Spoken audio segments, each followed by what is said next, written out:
बिस्मिल्लाहिर्रहमानिर्रहीम। अस्सलाम वालेकुम। एक दफ़ा सुल्तान सलाहुद्दीन अय्यूबी रहमतुल्लाह अलैह अपने कमरे में आराम फरमा रहे थे, क्योंकि सुबह के वक्त सुल्तान सलाहुद्दीन अय्यूबी बहुत तवील सफ़र से लौटे थे। चंद लम्हों के बाद एक सिपाही आपके कमरे के दरवाजे पर आया और अंदर आने की इजाज़त चाही। सुल्तान सलाहुद्दीन अय्यूबी रहमतुल्लाह अलैह चूँकि आराम फरमा रहे थे, लिहाजा अंदर से कोई जवाब न आया। दरवाजे पर मामूर मुहाफिजों ने कहा कि सुल्तान आराम फरमा रहे हैं, लिहाजा आप थोड़ी देर बाद आ जाना। और सिपाही आपका बहुत वफादार सिपाही था, जिसको बिला झिझक मुहाफिजों के सुल्तान के कमरे के अंदर जाने की इजाजत होती थी। लिहाजा उसने भी सुल्तान को जगाने को मुनासिब न समझा और सुल्तान के कमरे के दरवाजे के साथ बैठ गया। वो इंतजार करता रहा कि जब सुल्तान सलाहुद्दीन अय्यूबी बेदार हो गए तो बेताब वो इससे मुलाकात करेंगे। चंद लम्हे गुजरने के बाद सुल्तान सलाहुद्दीन अय्यूबी की आंखें खुली तो अंदर की हरकत से मालूम हुआ कि सुल्तान सलाहुद्दीन अय्यूबी नींद से बेदार हो चुके हैं। सिपाही ने इजाजत चाही और आग के कमरे के अंदर चला गया। सुल्तान सलाहुद्दीन अय्यूबी ने सिपाही को कहा,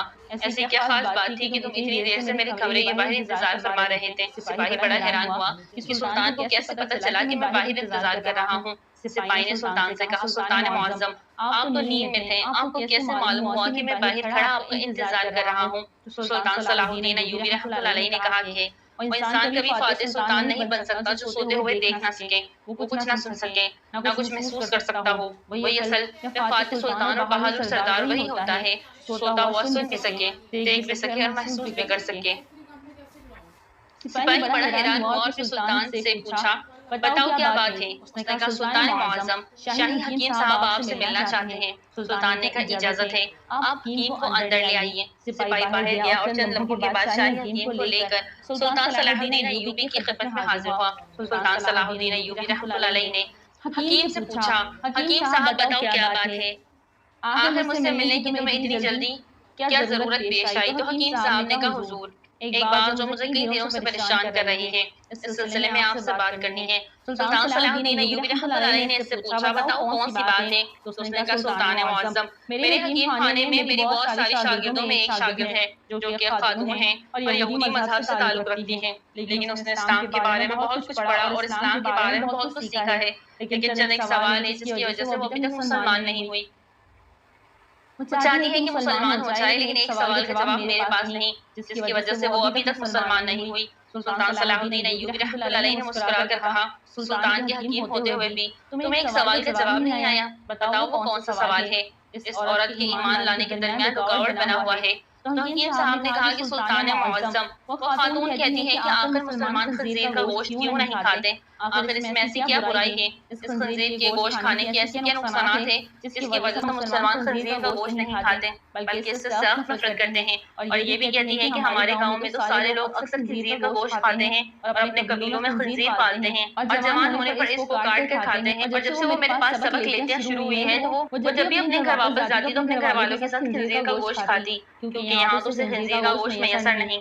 ये मेरे पास इस सवाल का कोई जवाब नहीं, क्योंकि मैं इस बारे में नहीं जानता कि आप इसके सवाल का जवाब देंगे तो आपकी वजह से यह गैर मुस्लिम मुसलमान हो जाएगी। सुनकर सुल्तान सलाहुद्दीन अय्यूबी रहमतुल्लाह अलैह ने कहा कि कल तुम इस खातून के लिए मेरे दरबार में हाजिर हो जाना। सुल्तान सलाहुद्दीन अय्यूबी रहमतुल्लाह अलैह सुबह दरबार में पहुंचे तो हकीम साहब इस खातून को लेकर दरबार में हाजिर हुआ और सुल्तान सलाहुद्दीन अय्यूबी रहमतुल्लाह अलैह से फरमाया, सुल्तान मुअज्जम, ये है वो खातून जो मेरी शागिर्द है। ये देखकर सुल्तान ने इस औरत को कहा, बताओ खातून तुम्हारा क्या सवाल है? इस औरत ने कहा, सुल्तान मुअज्जम, मैंने इस्लाम के बारे में बहुत कुछ पढ़ा है और बहुत कुछ सीखा, हत्ता कि मैं इस जगह पर आ खड़ी हो गई हूँ। मैं इस्लाम को कबूल कर लूं, लेकिन एक बात है जो मुझे इस्लाम कबूल करने से रोक रही है, और वो ये बात है कि इस्लाम खंजीर का गोश्त खाने से क्यों मना करता है, हत्ता कि ये तो हमारी सबसे पसंदीदा खुराक है। मैंने हर जगह देखा है कि इस्लाम ने जिस चीज के बारे में मना किया है वो इसकी दलील मिली है, लेकिन इस खंजीर के गोश्त के बारे में मुझे अभी तक कोई मजबूत दलील नहीं मिली। मैंने बाइबल को पढ़ा तो वहाँ बाइबल में भी खंजीर का गोश्त खाने से मना नहीं किया गया,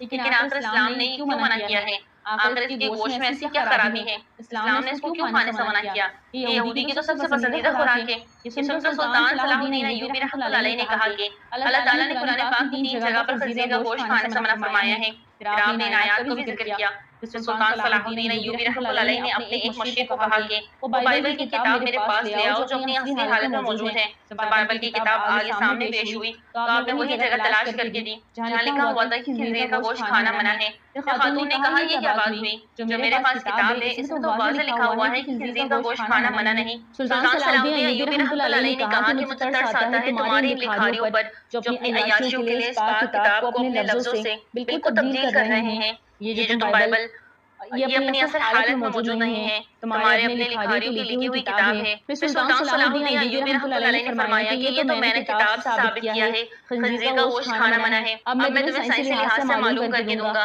सुल्तान सलाहुद्दीन अय्यूबी रहमतुल्लाह अलैह ने इस खातून को हुक्म दिया कि खंजीर का गोश्त पकाकर कल सुबह मेरे दरबार में ले आना।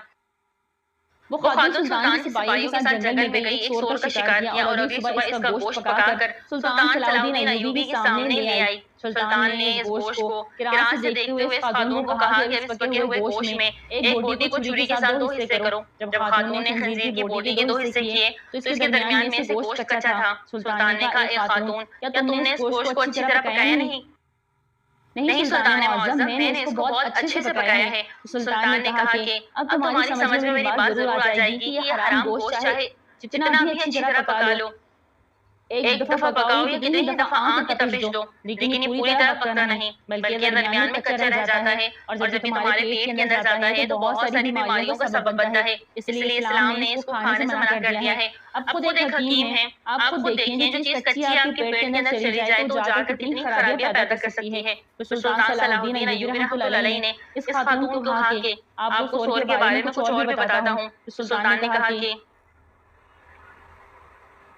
ये सूर जिस जगह रहता है अपने हर तक इंसानों की भी गंदगी को खा जाता है। इसकी अक्सर खुराक बहुत ही गलीज होती है। बात यह है कि सूर वाहिद बेशरम जानवर है। जब उसकी मादा यानी इसकी बीवी के साथ जब कोई दूसरा सूर जिनसे ताल्लुक कायम करता है तो ये खुश होता है और फख्र महसूस करता है। ये वाहिद जानवर है, ये वाहिद जानवर है जिसमें इतनी ज्यादा बेशर्मी भरी हुई है। आप खुद देखें ऐसे जानवर जब आप गोश्त खाएंगे जिसकी बुनियाद गलाजत से भरी हुई है तो वो तुम्हें क्या फायदा देगा? ये बात सुनकर वो खातून सुल्तान सलाहुद्दीन अय्यूबी रहमतुल्लाह अलैह के सामने झुक गई और कहा कि सुल्तान मुअज़्ज़म, आप मुझे अपनी ही ज़बान से कलमा पढ़ाइए। सुल्तान सलाहुद्दीन अय्यूबी रहमतुल्लाह अलैह ने औरत को कलमा पढ़ाया और तमाम दरबार अल्लाहु अकबर के नारों से बुलंद हो गया। सुभान अल्लाह।